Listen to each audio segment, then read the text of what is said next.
among all large economies.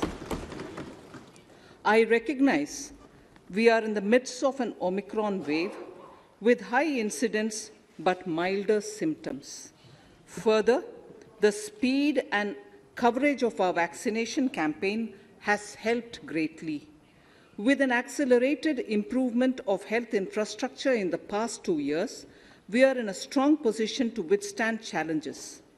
I am confident that with Sabka Prayas, we will continue our journey with strong growth.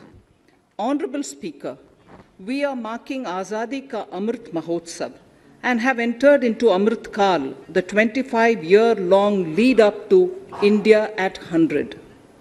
Honorable Prime Minister in his Independence Day address had set out the vision for India at 100.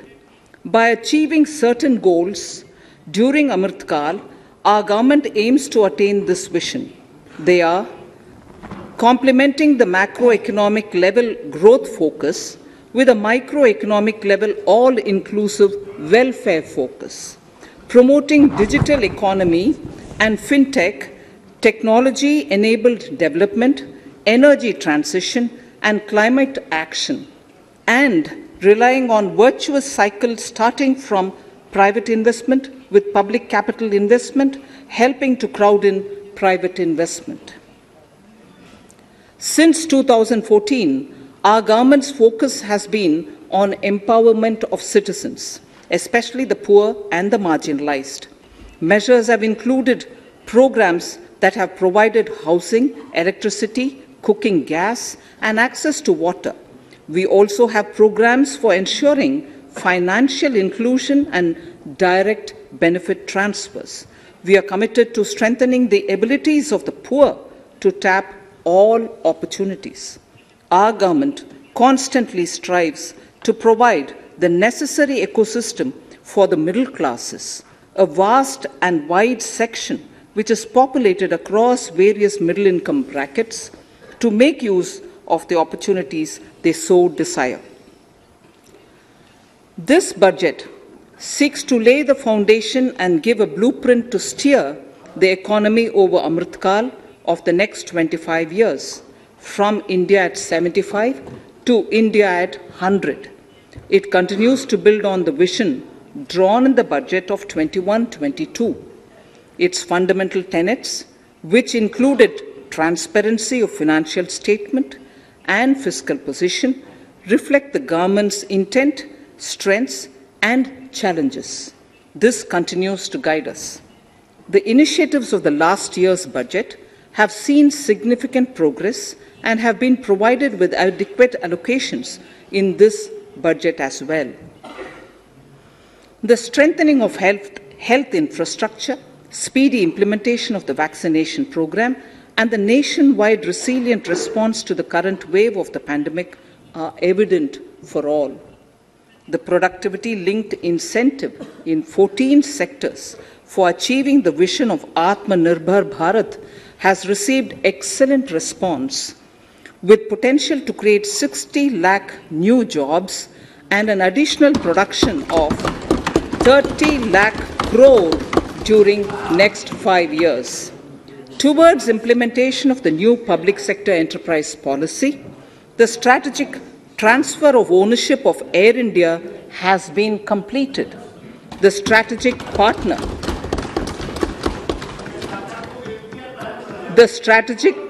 for Neelachal Ispat Nigam Limited has been selected. The public issue of the LIC is expected shortly. Others too are in the process for 2022-23. The National Bank आपको पर्याप्त मौका पर्याप्त अवसर मिलेगा बेटे बेटे टिप्पणी मत कीजिए. The National Bank for Infrastructure Development and National Asset Reconstruction Company have commenced their activities. Honorable Speaker, sir, Budget 2021-22 had provided a sharp increase in provision for public investment or capital expenditure. Throughout the year, with the Honorable Prime Minister guiding the implementation, our economic recovery is continuing to benefit from the multiplier effect. This budget continues to provide impetus for growth. It lays a parallel track of 1. A blueprint for the Amritkal, which is futuristic and inclusive. This will directly benefit our youth, women, farmers, the scheduled castes, and the scheduled tribes. And number 2, big public investment. Number 2, big public investment for modern infrastructure, readying for India at 100. This shall be guided by PM Gati Shakti and be benefited by the synergy of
scope of PM Gati Shakti National Master Plan will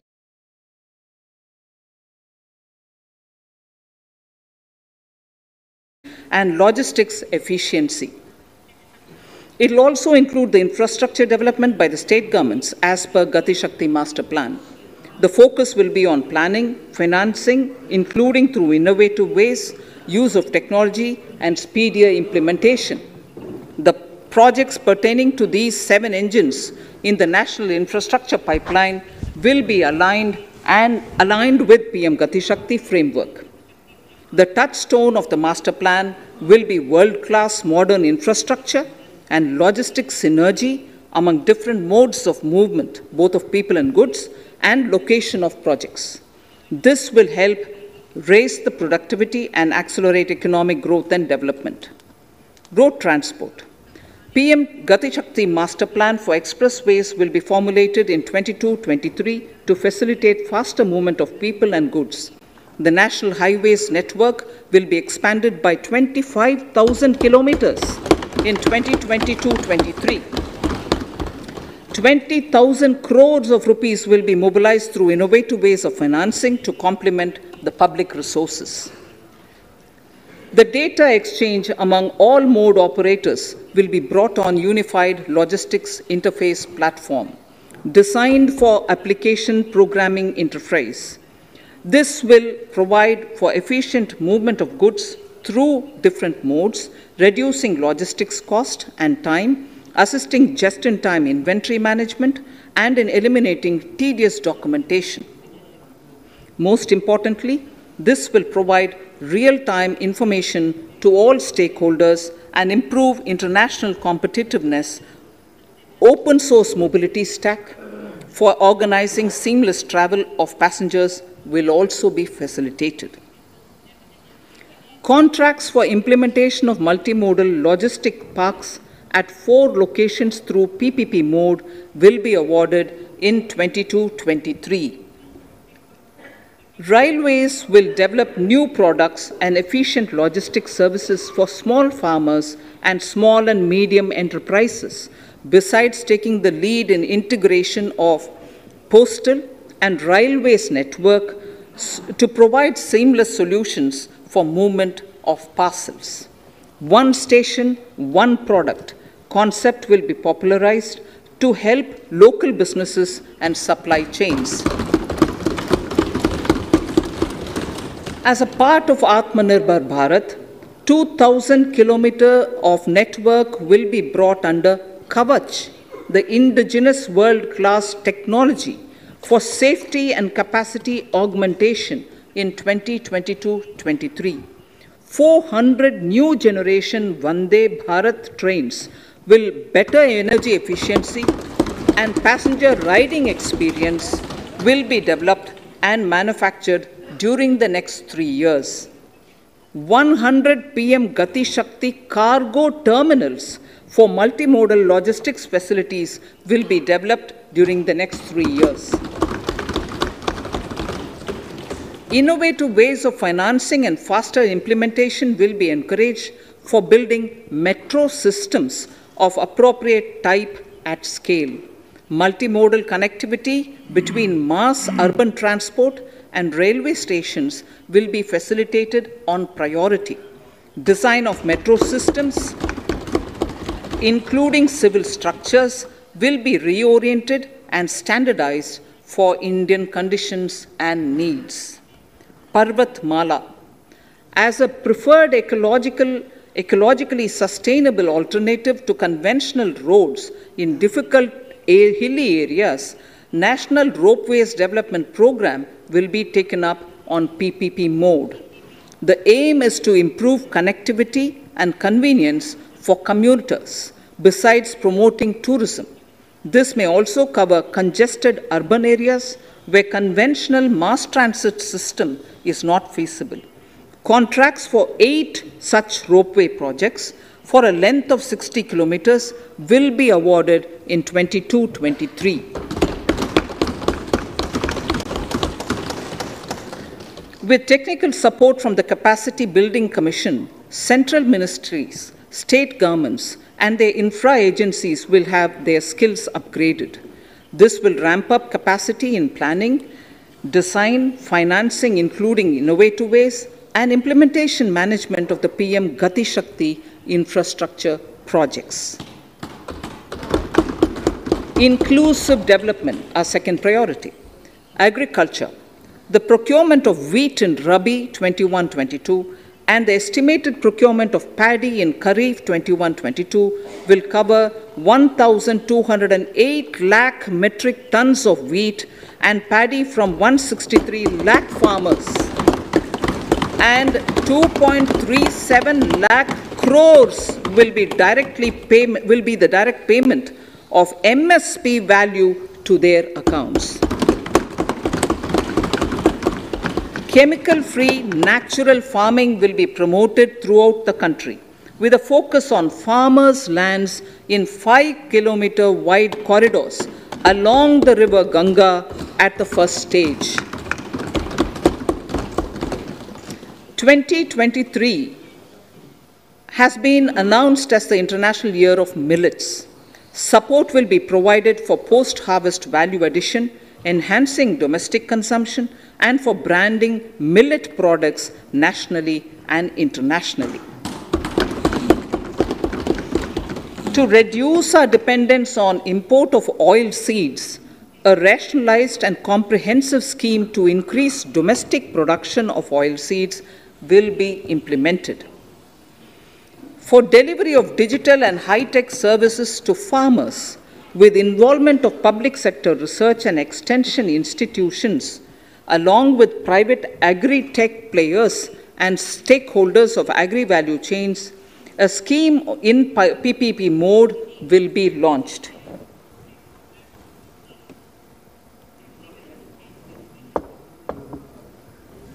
Use of Kisan drones will be promoted for crop assessment, digitization of land records, spraying of insecticides and nutrients.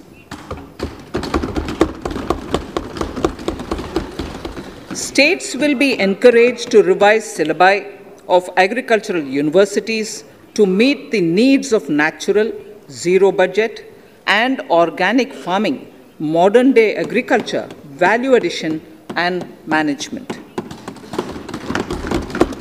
A fund with blended capital raised under the co-investment model will be facilitated through the NABARD. This is to finance startups for agriculture and rural enterprise relevant for farm produce value chain. The activities of these startups will include inter alia, support for FPOs, machinery for farmers on rental basis at farm level, and technology including IT-based support.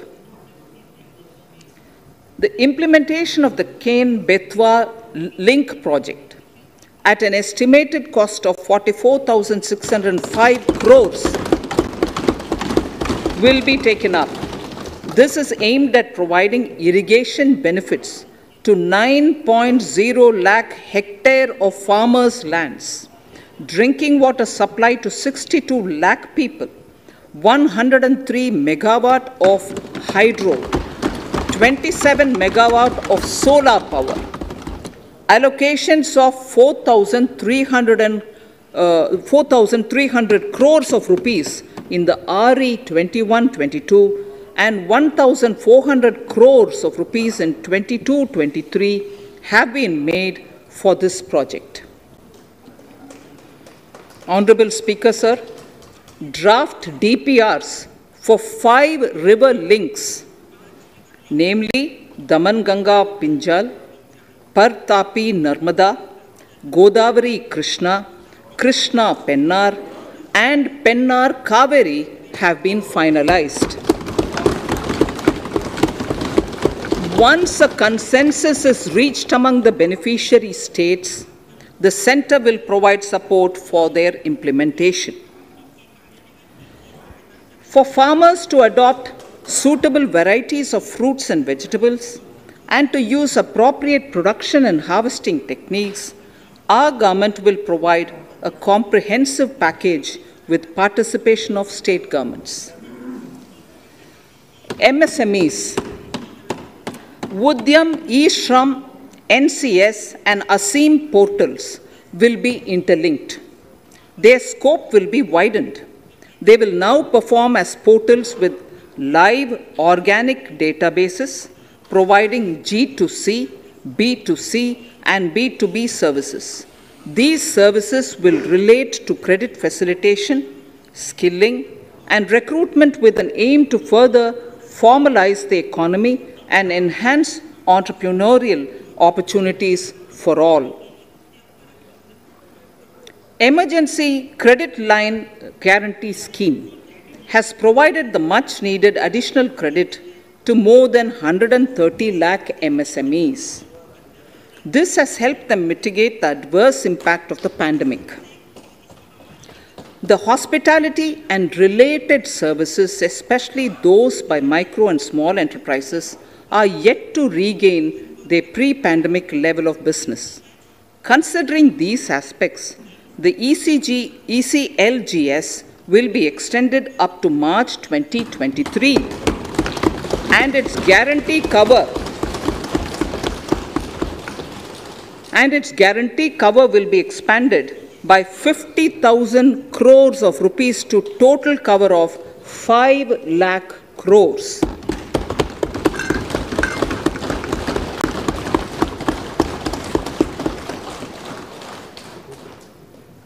With the additional amount being earmarked exclusively for the hospitality and related sectors. Credit Guarantee Trust for Micro and Small Enterprises, CGT-MSE, scheme will be revamped with required infusion of funds. This will facilitate additional credit of 2 lakh crore for micro and small enterprises and expand employment opportunities.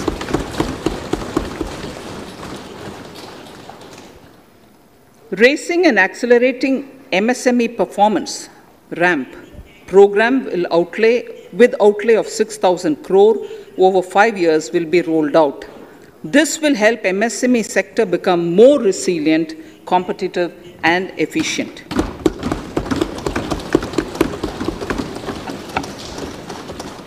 Skilling programs and partnership with the industry will be reoriented to promote continuous skilling avenues, sustainability, and employability. The National Skill Qualification Framework will be aligned with dynamic industry needs. Digital ecosystem for skilling and livelihood, the Desh Stack e-portal, will be launched. This aims to empower citizens to skill, reskill, or upskill through online training. It will also provide API-based trusted skill credentials, payment and discovery layers to find relevant jobs and entrepreneurial opportunities. Startups will be promoted to facilitate Drone Shakti through varied applications and for drone as a service. In select ITIs in all states, the required courses for skilling will be started.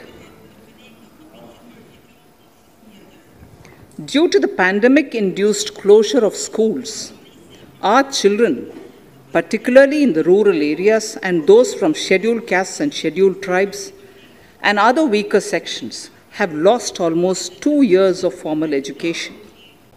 Mostly, these are children in government schools. We recognize the need to impart supplementary teaching and to build a resilient mechanism for education delivery. For this purpose, One Class, One TV channel program of PM E-Vidya will be expanded from 12 to 200 TV channels. This will enable all states to provide supplementary education in regional languages for classes 1 to 12.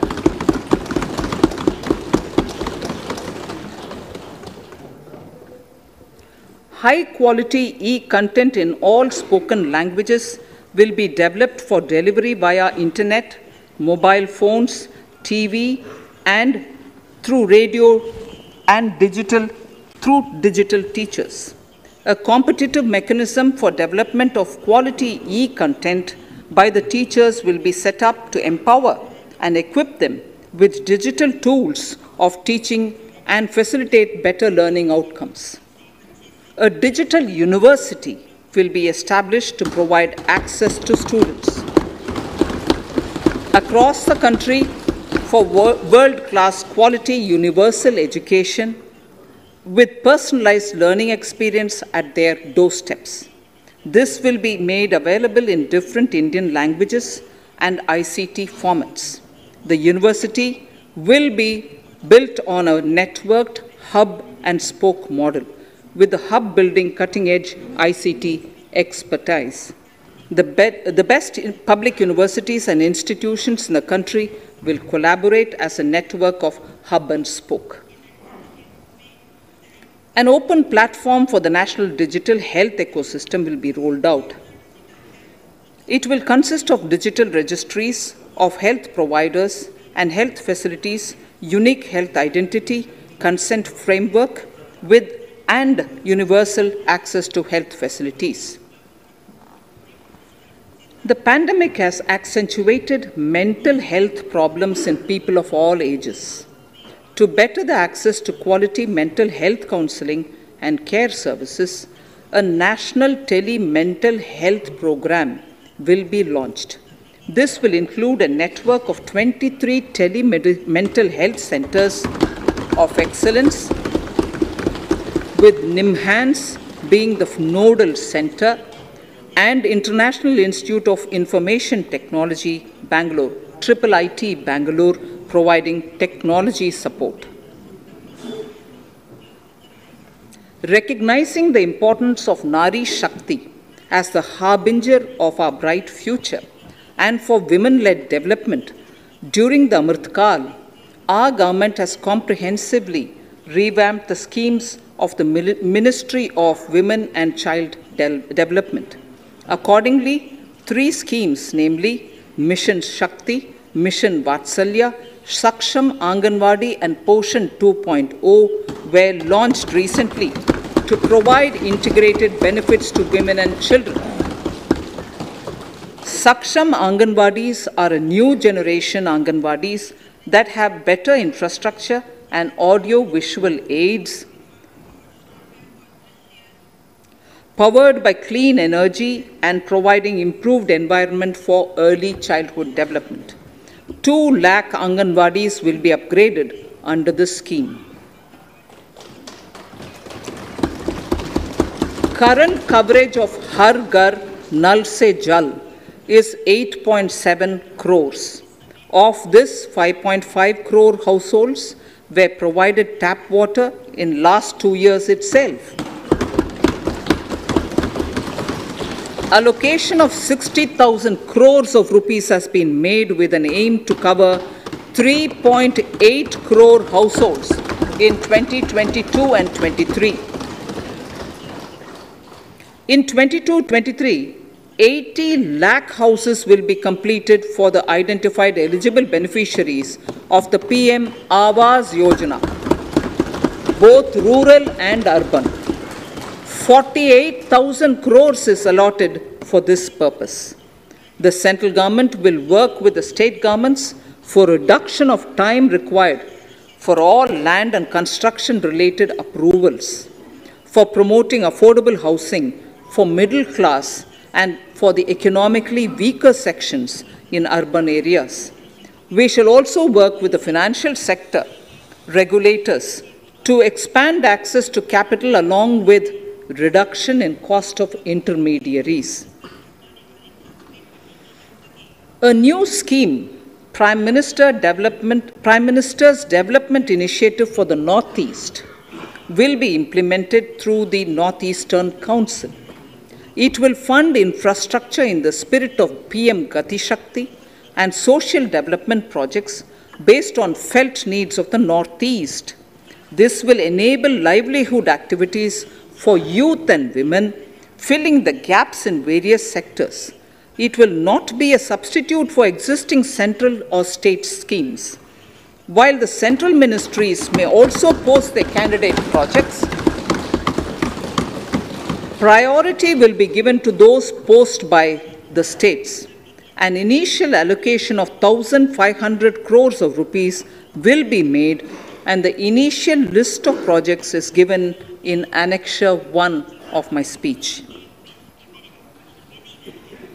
Our vision to improve the quality of life of citizens in the most backward districts of the country through Aspirational Districts program has been translated into reality in a very short span of time. 95% of those 112 districts have made significant progress in key sectors such as health, nutrition, financial inclusion, and basic infrastructure. They have surpassed even some of the state average values.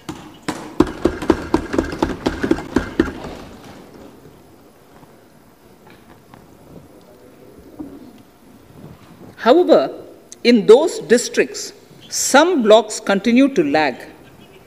In 22-23, the program will focus on such blocks in those districts. Border villages with sparse population, limited connectivity, and infrastructure often get left out from the development gains. Such villages on the northern border will be covered under a new Vibrant Villages program. The activities will include construction of village infrastructure, housing, tourist centers, road connectivity, provisioning of decentralized renewable energy, direct-to-home access for Doordarshan and educational channels, and support for their livelihood generation. Additional funding for these activities will be provided. Existing schemes will be converged. We will define their outcomes and monitor them on a constant basis. In 2022, 100% of 1.5 lakh post offices will come on the core banking system, enabling financial inclusion and access to ATMs, and also provide online transfer of funds between post office accounts and bank accounts. This will be helpful, especially for farmers and senior citizens in rural areas, enabling interoperability and financial inclusion. Honorable Speaker, sir, in recent years, digital banking, digital payments, and fintech innovations have grown at a rapid pace in the country. Government is continuously encouraging these sectors to ensure that the benefits of digital banking reach every nook and corner of the country in a consumer-friendly manner. Taking forward this agenda and to mark 75 years of our independence, it is proposed to set up 75 digital banking units in 75 districts of the country by scheduled commercial banks. The financial support for digital payment ecosystem announced in the previous budget will continue in 22-23 as well. This will encourage further adoption of digital payments. There will also be a focus to promote use of payment platforms that are economical and user-friendly. Sir, I move to the next priority. In recent years, over 25,000 compliances were reduced and nearly 1,500 union laws were repealed. This is the result of our government's strong commitment for minimum government and maximum governance. 1,486 union laws were repealed. Our trust in the public and ease of doing business is what is highlighted here, sir. For the Amrit Kal, the next phase of ease of doing business 2.0 and ease of living will be launched. In our endeavor to improve productive efficiency of capital and human resources, we will follow the idea of trust-based governance. The new phase will be guided by an active involvement of the states, digitization of manual processes and interventions, integration of the central and state level systems through IT bridges, a single point access for all citizen-centric services, and standardization and removal of overlapping compliances. Crowdsourcing of suggestions and ground-level assessment of the impact with active involvement of citizens and businesses will be encouraged.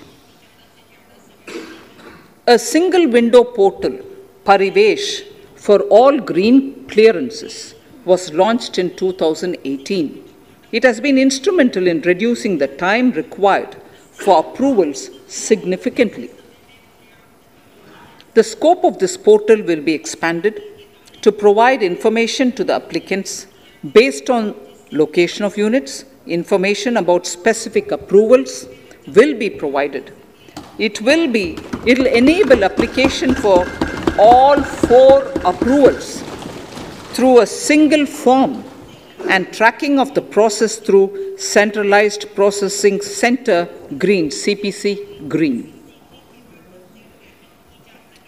E-passports. The issuance of e-passports using embedded chip and futuristic technology will be rolled out in 22-23 to enhance the convenience for the citizens in their overseas travel. By the time of India at 100, nearly half our population is likely to be living in urban areas. To prepare for this, orderly urban development is of critical importance. This will help realize the country's economic potential, including livelihood opportunities for the demographic dividend. For this, on the one hand, we need to nurture the megacities and their hinterlands to become current centers of economic growth. On the other, we need to facilitate Tier 2 and Tier 3 cities to take on the mantle in the future. This would require us to reimagine our cities into centers of sustainable living with opportunities for all, including women and our youth. For this to happen, urban planning cannot continue with a business as usual approach. we plan to steer a paradigm change. A high-level committee of reputed urban planners, urban economists, and institutions will be formed to make recommendations on urban sector policies, capacity building, planning, implementation, and governance. For urban capacity building, support will be provided to the states. Modernization of building bylaws, town planning schemes, transit-oriented development will be implemented. This will facilitate reforms for people to live and work closer to the mass transit systems. The central government's financial support for mass transit projects and Amrit scheme will be leveraged for formulation of action plans and their implementation for facilitating the TOD and TPS by the states. For developing India-specific knowledge in urban planning and design, and to deliver certified training in these areas, up to 5 existing academic institutions in different regions will be designated as centers of excellence. These centers will be provided endowment fund of 250 crore each. In addition, the AICTE will take the lead to improve syllabi, quality and access of urban planning courses in other institutions.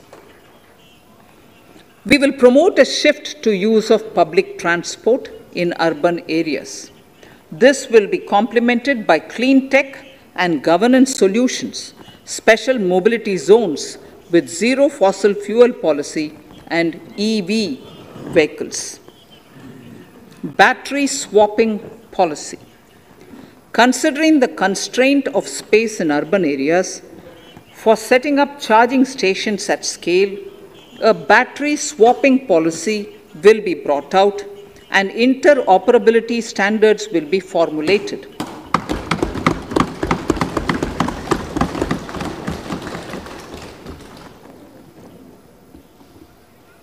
The private sector will be encouraged to develop sustainable and innovative business models for battery or energy as a service. This will improve efficiency in the EV ecosystem. Efficient use of land resources is a strong imperative. States will be encouraged to adopt unique land parcel identification number to facilitate IT-based management of records.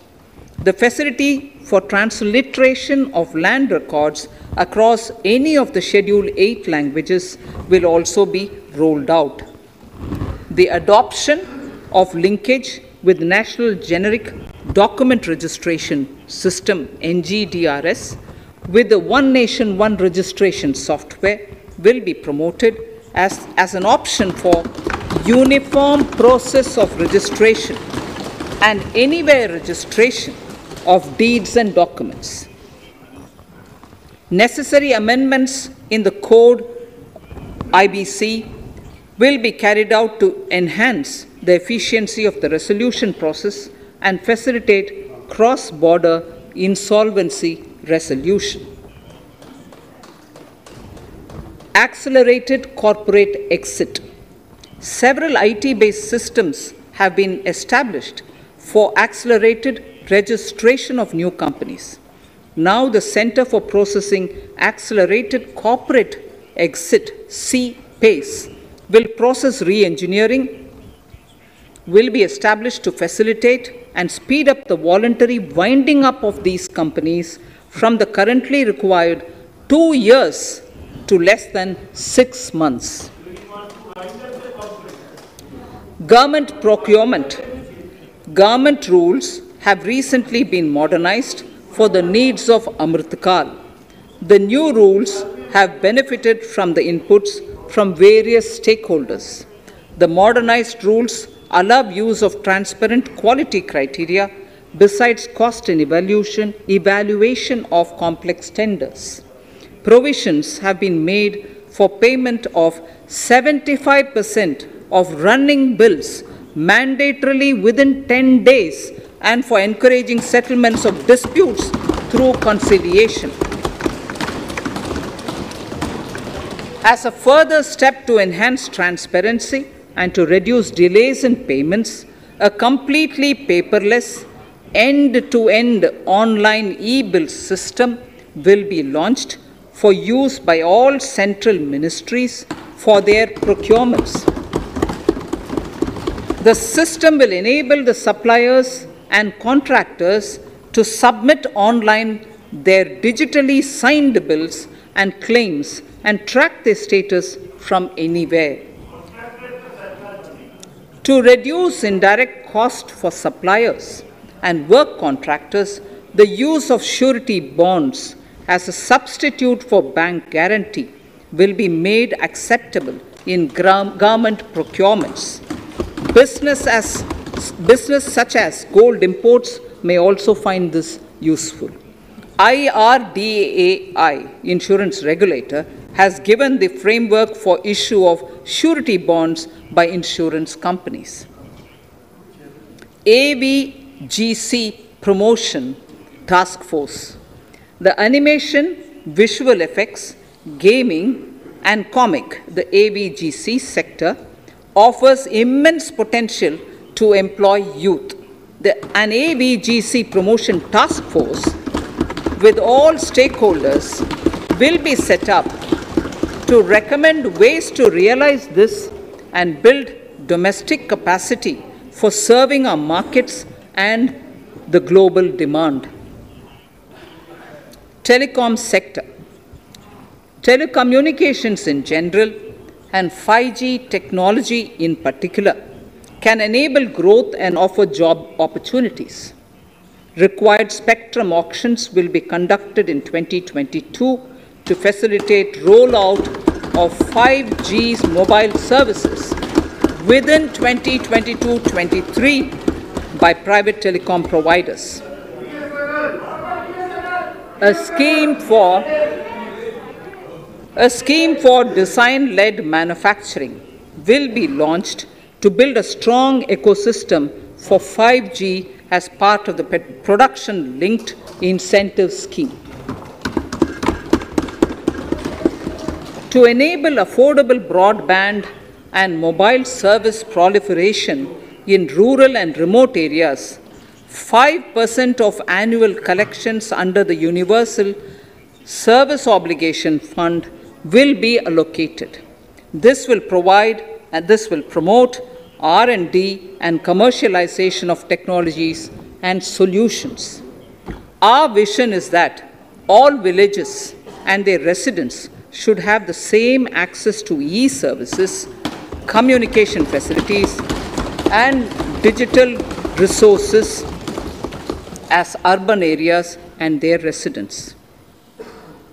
The contracts for laying optical fiber in all villages, including remote areas, will be awarded under the BharatNet project through PPP in 22 and 23. Completion is expected in 2025. Measures will be taken to enable better and more efficient use of the optical fiber. Export promotion.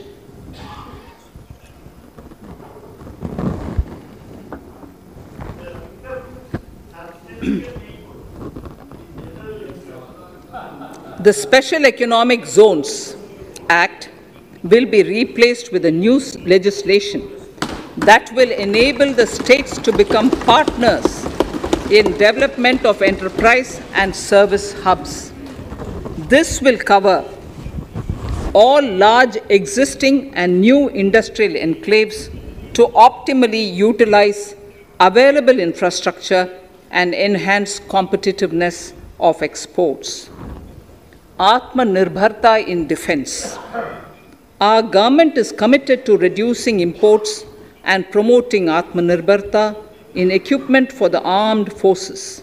68% of the capital procurement budget will be earmarked for domestic industry in 22-23,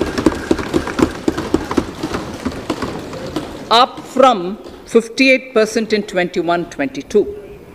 Defense R&D will be opened up for industry, startups, and academia with 25% of defense R&D budget earmarked. Private industry will be encouraged to take up design and development of military platforms and equipment in collaboration with DRDO and other organizations through SPV model. An independent nodal umbrella body will be set up for meeting wide-ranging testing and certification requirements. Artificial intelligence, geospatial systems and drones, semiconductor and its ecosystem, space economy, genomics and pharmaceuticals, green energy and clean mobility systems have immense potential to assist sustainable development at scale and modernize the country. They provide employment opportunities for our youth and make Indian industry more efficient and competitive. Supportive policies, light touch regulations, facilitative actions to build domestic capacities and promotion of research and development will guide the government's approach. For R&D in the sunrise opportunities, in addition to efforts of collaboration among academia, industry and public institutions, government contribution will be provided. Energy transition and climate change. The risks of climate change are the strongest negative externalities that affect India and other countries. As Honorable Prime Minister said at the COP26 summit in Glasgow last November, and I quote, "What is needed today is mindful and deliberate utilization instead of mindless, destructive consumption," unquote.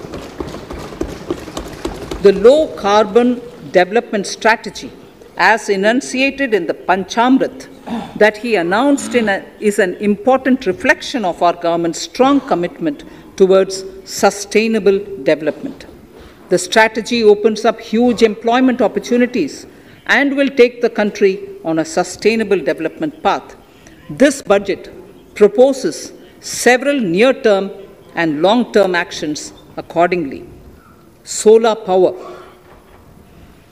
To facilitate domestic manufacturing for the ambitious goal of 280 gigawatts of installed solar capacity by 2030, an additional allocation of 19,500 crores for PLI, production-linked incentive, for manufacturing of high-efficiency modules with priority to fully integrate manufacturing units from polysilicon to solar PV modules will be made. Honorable Speaker, sir, the circular economy transition is expected to help in productivity enhancement as well as creating large opportunities for new businesses and jobs. The action plans for 10 sectors such as electronic waste, end-of-life vehicles, used oil waste, toxic and hazardous industrial waste are already ready. The focus will now be on addressing important cross-cutting issues of infrastructure, reverse logistics, technology upgradation, and integration with informal sector. This will be supported by active public policies covering regulations, extended producers' responsibilities, framework, and innovation facilities. 5 to 7% biomass pellets will be co-fired in thermal power plants, resulting in carbon dioxide savings of 38 MMT annually. This will also provide extra income to farmers and job opportunities to locals and help avoid stubble burning in agricultural fields. Saving energy is an important aspect of the energy management. Hence, energy efficiency and savings measures will be promoted. This will be done in large commercial buildings through the energy service company business model. It will facilitate capacity building and awareness for energy audits. performance contracts, and common measurement of and verification protocol. 4 pilot projects for coal gasification and conversion of coal into chemicals required for the industry will be set up to evolve technical and financial viability. The policies and required legislative changes to promote agroforestry and private forestry will be brought in. In addition, financial support will be provided to farmers belonging to scheduled agroforestry. Honorable Speaker, I now move to the 4th priority, financing of investments. Capital investment holds the key to speedy and sustainable economic revival and consolidation through its multiplier effect. Capital investment also helps in creating employment opportunities, induced enhanced demand for manufactured input from large industries and MSMEs, services from professionals, and help farmers through better agri-infrastructure. The economy has shown strong resilience to come out of the effects of the pandemic with high growth. However, we need to sustain that level to make up for the setback of 2020-2021. As outlined in para 5 earlier, the virtuous cycle of investment requires public investment to crowd in private investment. At this stage, private investments seem to require that support to rise to their potential and to the needs of the economy. Public investment must continue to take the lead and prime the private investment and demand in 2022-23. Considering the above imperative, the outlay for capital expenditure in the Union budget is once again being stepped up sharply by 35.4% from 5.54 lakh crore in the current year to 7.50 lakh crores in 22-23. This has increased to more than 2.2 times the expenditure of 2019-20. This outlay in 22-23 will be 2.9% of the GDP. Effective capital expenditure, with this investment taken together with the provision made for creation of capital assets through grants and aid to states, the effective capital expenditure of the central government is estimated at 10.68 lakh crores in 22-23, which will be about 4.1% of the GDP. Green bonds. As a part of the government's overall market borrowings in 22-23, sovereign green bonds will be issued for mobilizing resources for green infrastructure. The proceeds will be deployed in public sector projects, which help in reducing the carbon intensity of the economy. GIFT IFSC. World-class foreign universities and institutions will be allowed in the GIFT city to offer courses in the financial management, fintech, science, technology, engineering, and mathematics free from domestic regulations, except those by the IFSCA, to facilitate availability of high-end human resources for financial services and technology. An international arbitration center will be set up in the GIFT city for timely settlement of disputes under international jurisprudence. Services for global capital for sustainable and climate finance in the country will be facilitated in the GIFT city. Infrastructure status.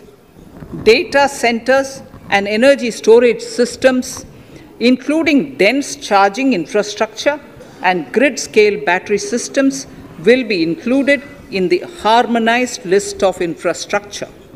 This will facilitate credit availability for digital infrastructure and clean energy storage. Venture capital and private equity invested more than 5.5 lakh crores last year, facilitating one of the largest startup growth system. Scaling up this investment requires a holistic examination of regulatory and other frictions. An expert committee will be set up to examine and suggest appropriate measures. Government-backed funds, NIIF and SIDBI, Fund of Funds, have provided scale capital, creating a multiplier effect.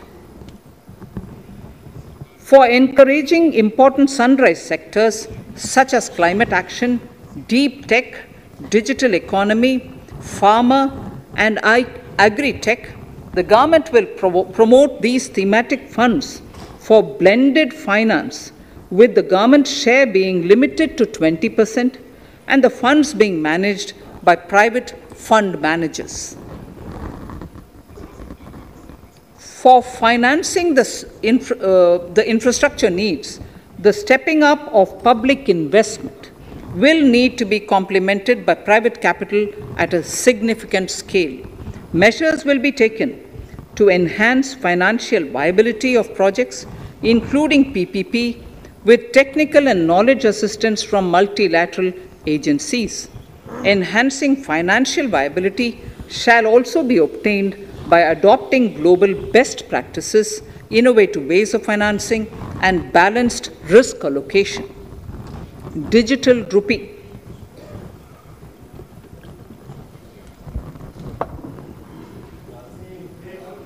Introduction of a central bank digital currency will give a big boost to digital economy. Digital currency will also lead to a more efficient and cheaper currency management system. It is therefore proposed to introduce digital rupee using blockchain and other technologies to be issued by the Reserve Bank of India starting 2022 and 23. Financial assistance to states for capital investment.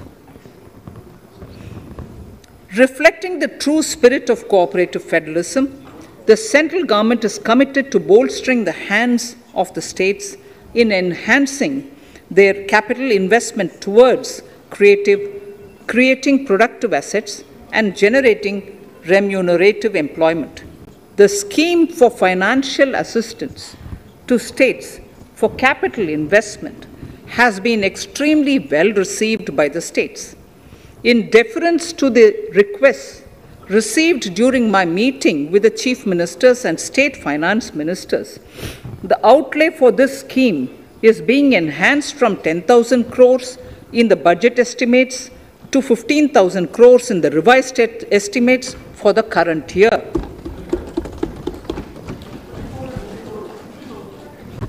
For 22-23,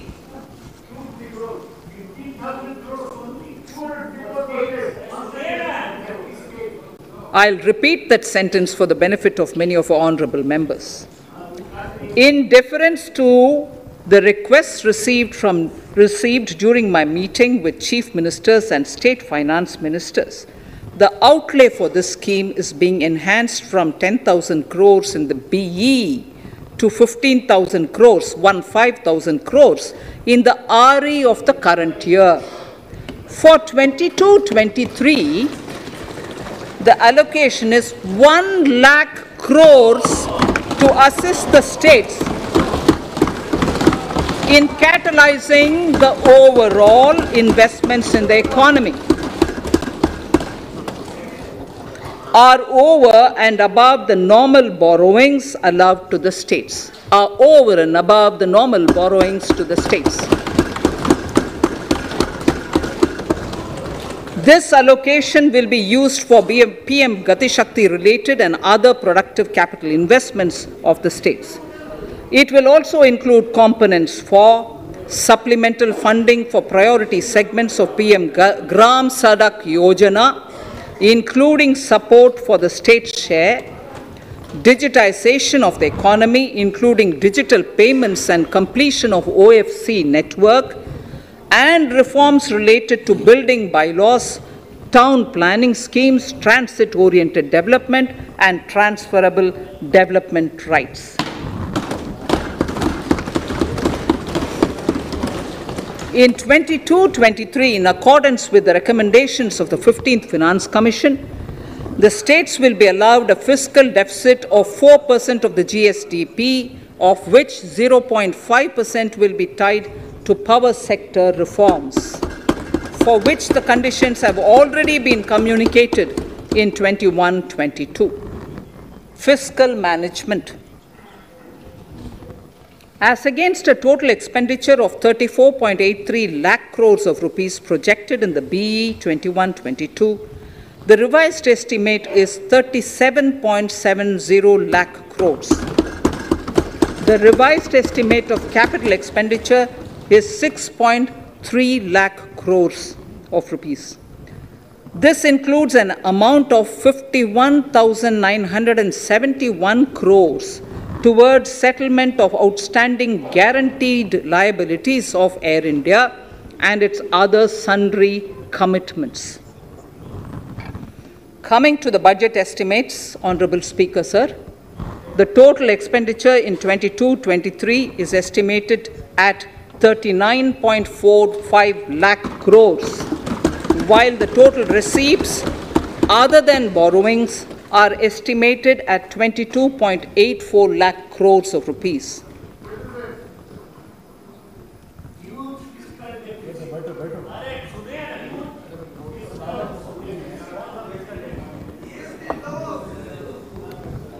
The revised fiscal deficit, Honorable Speaker, in the current year is estimated at 6.9% of the GDP, as against 6.8% projected in the budget estimates. The fiscal deficit is in 22-23 is estimated at 6.4% of the GDP, which is consistent with the broad path of the fiscal consolidation announced by me last year to reach a fiscal deficit level below 4.5% by 25-26. While setting the fiscal deficit level in 22-23, I am conscious of the need to nurture growth through public investment to become stronger and sustainable. I will now move to Part B of my speech.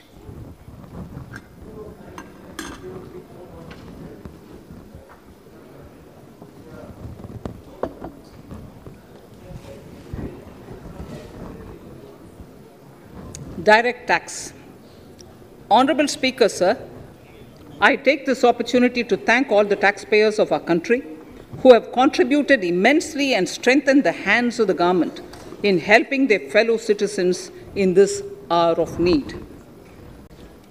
So I have brought in a little verse from the Mahabharata. I won't spend more time reading because I would like the speech to get enough time.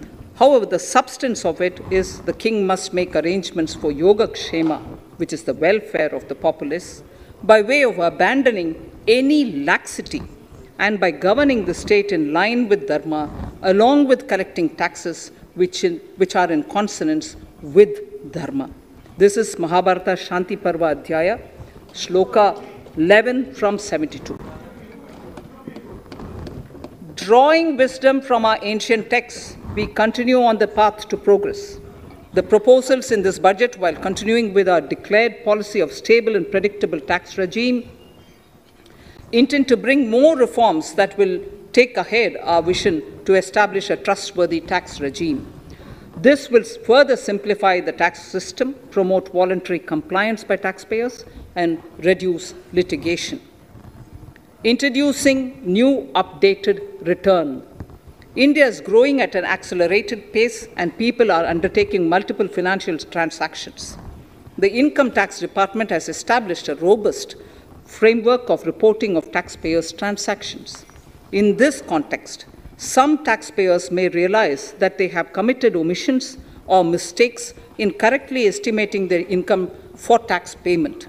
To provide an opportunity to correct such errors, I am proposing a new provision permitting taxpayers to file an updated return on payment of additional tax. This updated return can be filed within 2 years from the end of the relevant assessment year.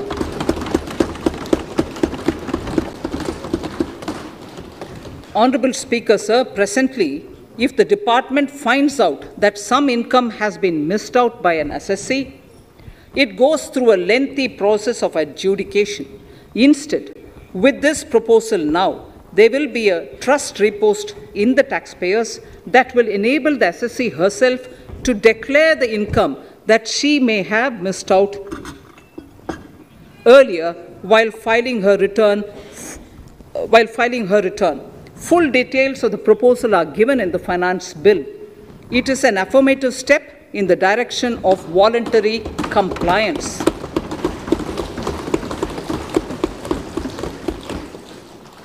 Reduced alternative minimum tax rate and surcharge for cooperatives. Currently, cooperative societies are required to pay alternate minimum tax at the rate of 18 and 1.5%. However, companies pay the same rate, the same, which is the alternate minimum tax, at the rate of 15%.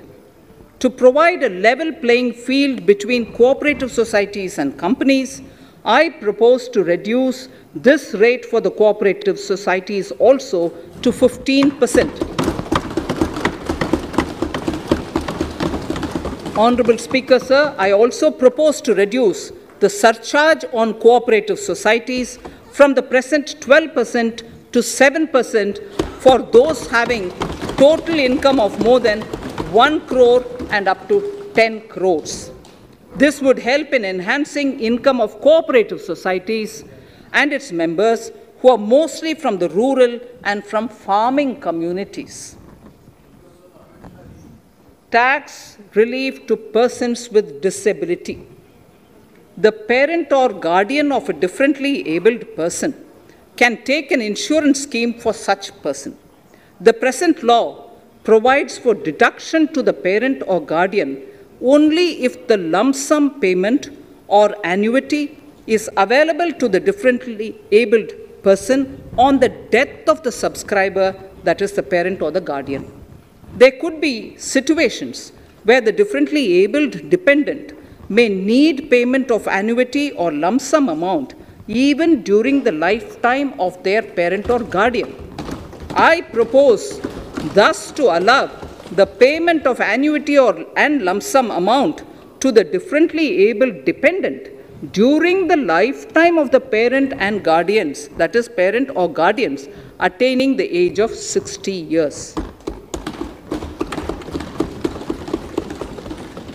Parity between employees of the state and central governments. At present, the central government contributes 14% of the salary of its employee to the National Pension System, NPS, Tier 1. This is allowed as a deduction in computing the income of the employee. However, such deduction is allowed only to the extent of 10% of the salary in case of employees of the state governments. To provide equal treatment to both central and state government employees, I propose to increase the tax deduction limit from 10% to 14% on employers' contribution to the MPS account of state government employees as well. This would help in enhancing the social security benefits of the state government employees and bring them at par with central government employees. Incentives for startups. Startups have emerged as drivers of growth for our economy. Over the past few years, the country has seen a manifold increase in successful startups. Eligible startups established before 31/3/2022 had been provided a tax incentive for 3 consecutive years out of the 10 years from incorporation. In view of the COVID pandemic, I propose to extend the period of incorporation of the eligible startup by 1 more year, that is, up to 31/3/2023, for providing such tax incentives.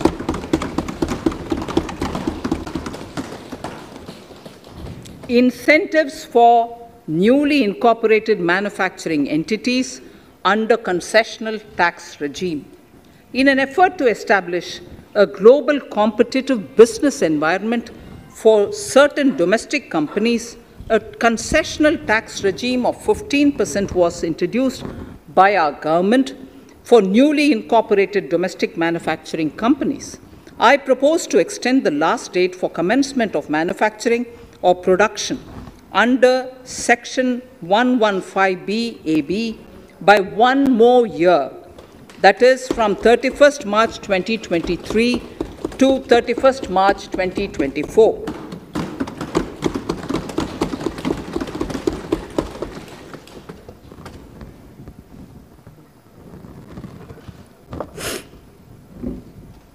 Scheme for taxation of virtual digital assets.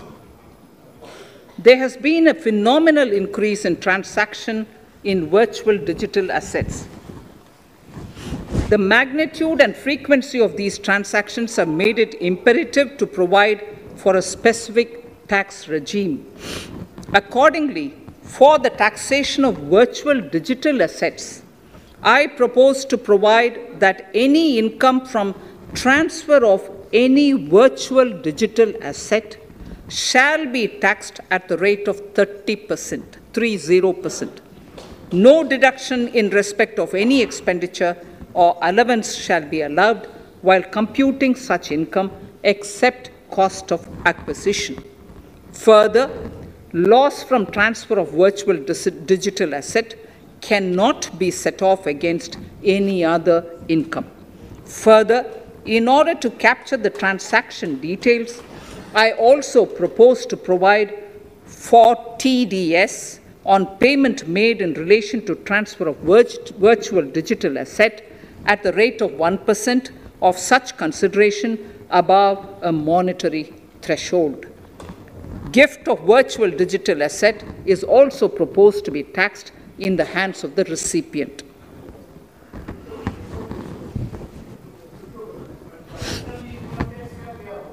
Litigation management to avoid repetitive appeals by the department. It has been observed that a lot of time and resources are consumed in filing of appeals which involve identical issues. Taking forward our policy of sound litigation management, I propose to provide that if a question of law in the case of an assessee is identical to a question of law which is pending in the appeal before a jurisdictional high court or Supreme Court, in any case, the filing of further appeal in the case of this assessee by the department shall be deferred till such a question of law is decided by the jurisdictional high court or the Supreme Court.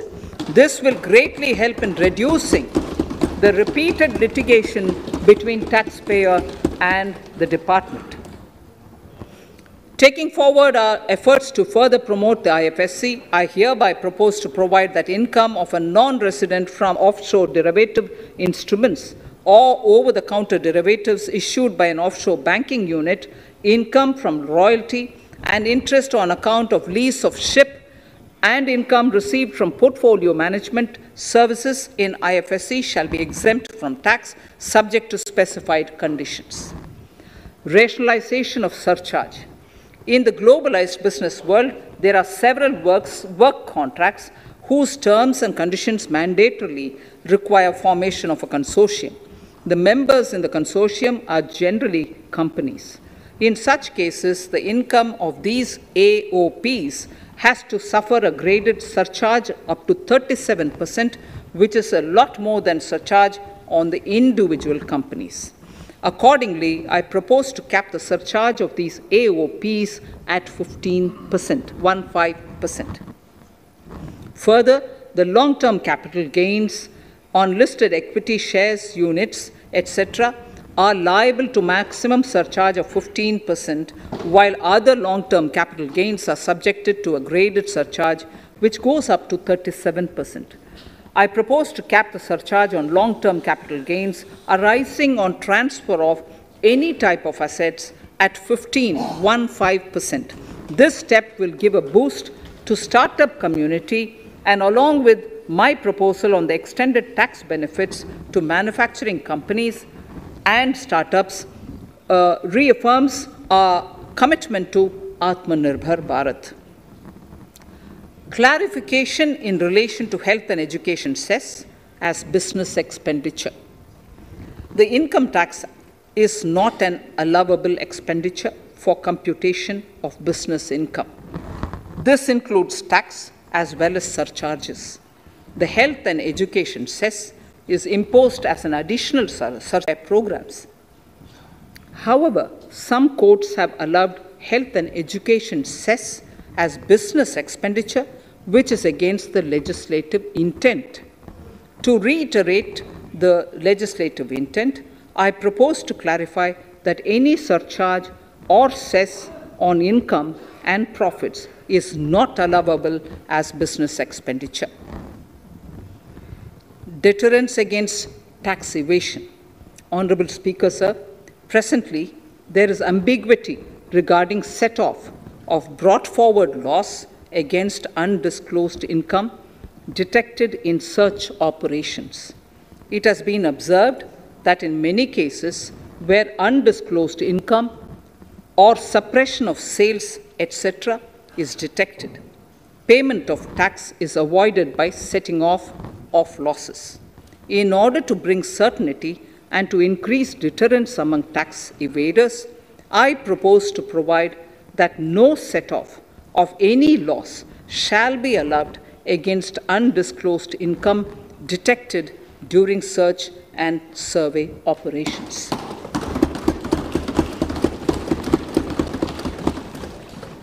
It has been noticed that as a business promotion strategy, there is a tendency on businesses to pass on benefits to their agents. Such benefits are taxable in the hands of the agents.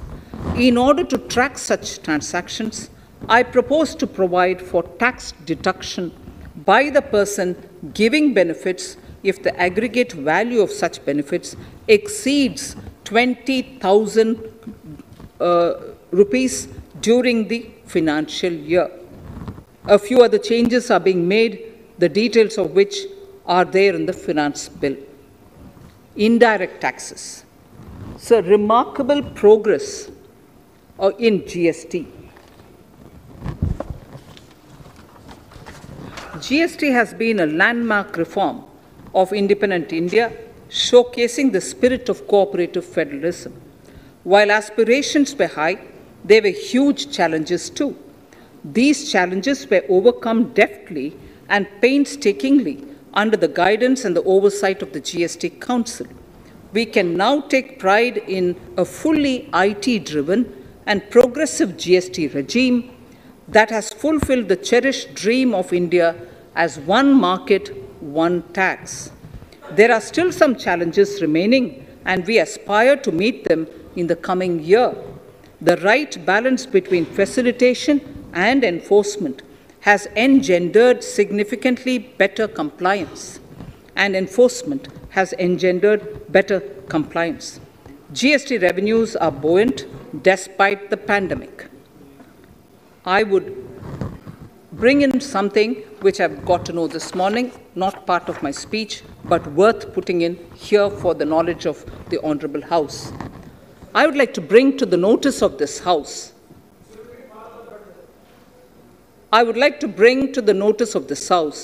that the gross GST collections for the month of January 22 are rupees 1,40,986 crores,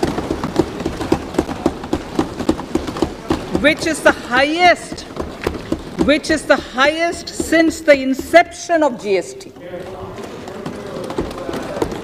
This has been possible due to rapid economic growth, recovery, post-COVID,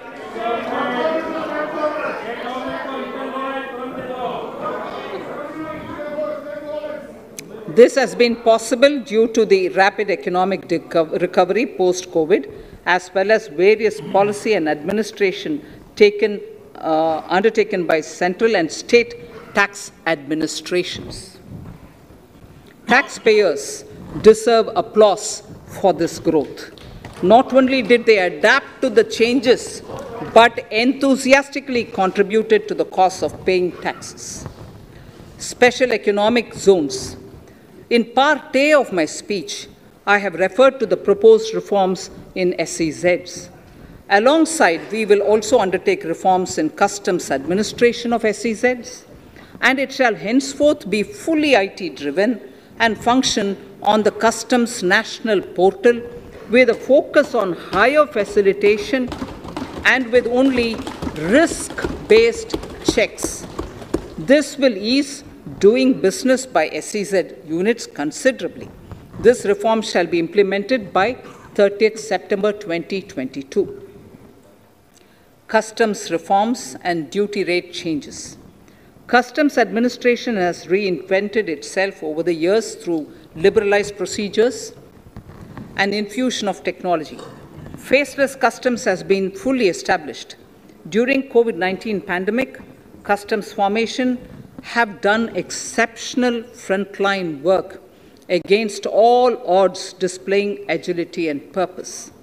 Customs reforms have played a very vital role in domestic capacity creation, providing level playing field to our MSMEs, easing the raw material supply side constraints, enhancing ease of doing business, and being an enabler to other policy initiatives such as PLI and phased manufacturing plans. My proposal on customs side are aligned to these objectives. Project imports and capital goods, doubling the production of capital goods by 2025. This would create an employment opportunities and result in increased economic activity. However, several duty exemptions, even extending to over 3 decades, in some cases have been granted to capital goods for various sectors like power, fertilizer, textiles, leather footwear, food processing, and fertilizers. These exemptions have hindered the growth of the domestic capital goods sector. Similarly, project import duty concessions have also deprived the local producers of a level playing field in areas like coal mining projects, power generation, transmission, or distribution projects, railway and metro projects. Our experience suggests that reasonable tariffs are conducive to the growth of domestic industry and make in India without significantly impacting the cost of essential imports. Accordingly, Honourable Speaker, Sir, it is proposed to phase out the concessional rates in capital goods and project imports gradually and apply a moderate tariff of 7.5%. Certain exemptions for advanced machineries that are not manufactured within the country shall continue. A few exemptions are being introduced on inputs like specialized castings, ball screw, and linear motion guide to encourage domestic manufacturing of capital goods. In the last 2 budgets, we have rationalized several customs exemptions. We have once again carried out an extensive consultation, including by crowdsourcing. As a result of these consultations, more than 350 exemption entries are proposed to be gradually phased out. These include exemptions on certain agricultural produce,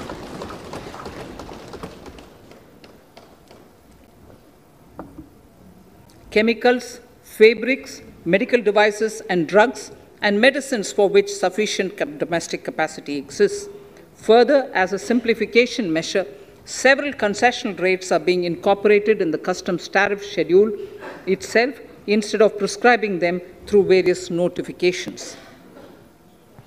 This comprehensive review will simplify the customs rate and tariff structure, particularly for sectors like chemicals, textiles, and metals and minimize disputes. Removal of exemption on items which are or can be manufactured in India and providing concessional duties on raw material that go into manufacturing of intermediate products will go many a step forward in achieving our objective of Make in India and Atmanirbhar Bharat. I shall now take up specific sector-specific proposals. Electronics. Electronic manufacturing has been growing rapidly. Customs duty rates are being calibrated to provide a graded rate structure to facilitate domestic manufacturing of wearable devices, hearable devices, and electronic smart meters.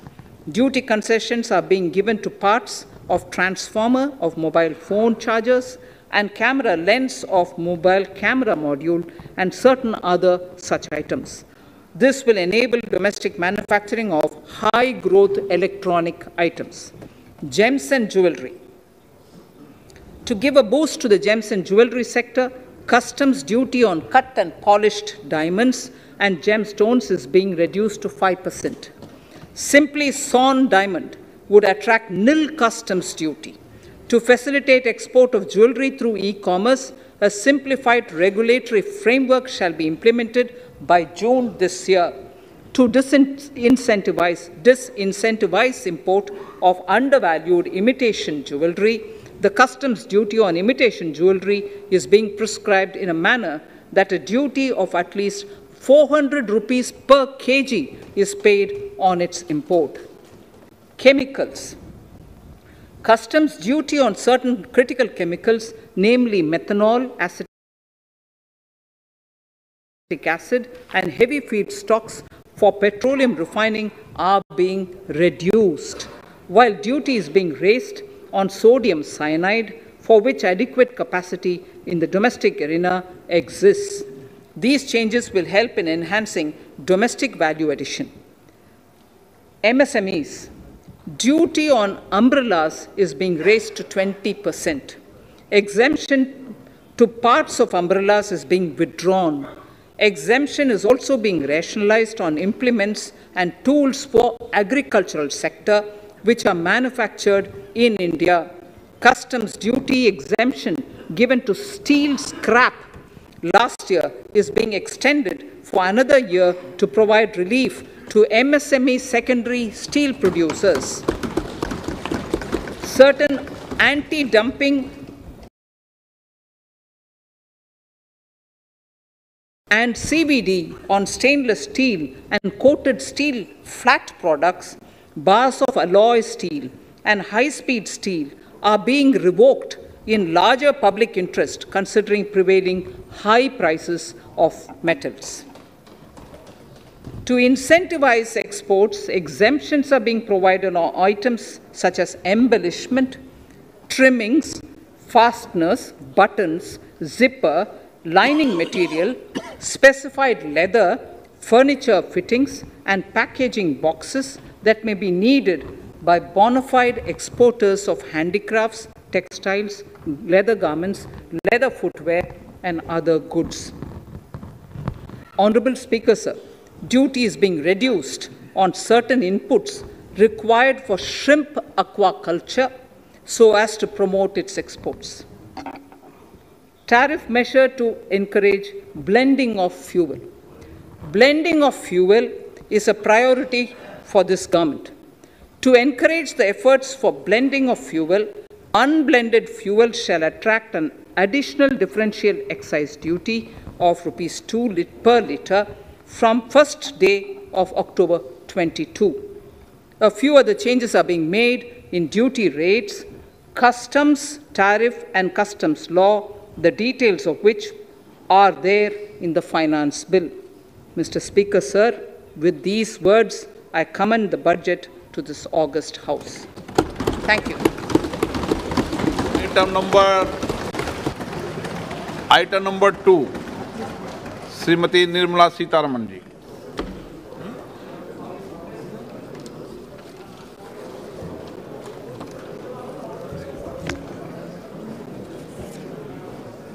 Sir, with your permission, I rise to lay on the table the following statements under Section 3(1) of the Fiscal Responsibility and Budget Management FRBM Act 2003, Medium-Term Fiscal Policy cum Fiscal Policy Strategy Statement and Macroeconomic Framework Statement. Item number 3 वित्त विधेयक 2020 Nirmala Sitharaman ji. Sir, item number 3, Finance Bill. Sir, with your permission, I rise to move for leave to introduce the Finance Bill 2022. प्रश्न ये कि वित्त विधेयक को पुनर्स्थापित करने की अनुमति प्रदान की जाए। जो सदस्य इसके पक्ष में हाँ कहें, जो सदस्य विरोध में ना कहें। मेरे विचार में निर्णय हाँ वालों के पक्ष में, हाँ वालों के पक्ष में। माननीय मंत्री जी, वित्त विधेयक को पुनर्स्थापित करें। Sir, I introduce the bill. सभा की कार्रवाई कल बुधवार दिनांक 2 फरवरी 2022 को 4:30 बजे तक के लिए स्थगित की जाती है।